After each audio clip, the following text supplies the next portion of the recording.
Thomas, quand on est navigateur, on est habitué à être confiné sur un espace très réduit et durant pas mal de temps. Est-ce que c'est comparable par rapport au confinement que connaissent tous les Français actuellement?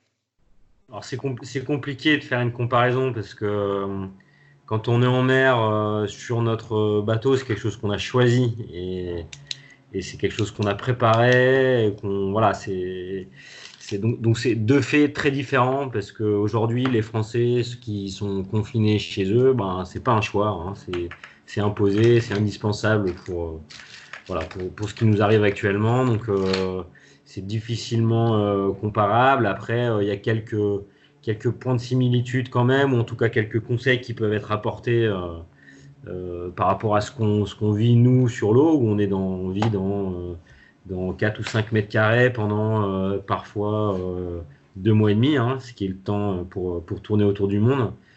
Et c'est vrai que pour réussir à passer ce temps-là, on essaye d'être assez rigoureux sur les horaires, par exemple, sur le déroulement d'une journée, entre les sorties de fichiers météo, sur les temps où on mange, où on prépare à manger, les temps de pause.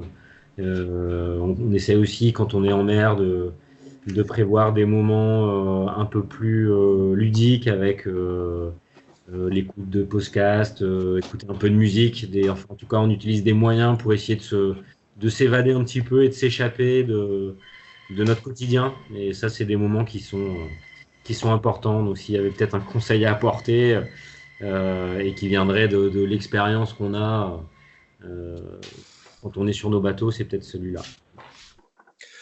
En tout cas, ça veut dire quand même que pour vous qui êtes habitués à être confinés justement, euh, vous, personnellement, les navigateurs, vous êtes quand même plus forts pour affronter ce genre de situation. Je ne sais pas si on est plus fort. En tout cas, on se prépare et puis on le pratique.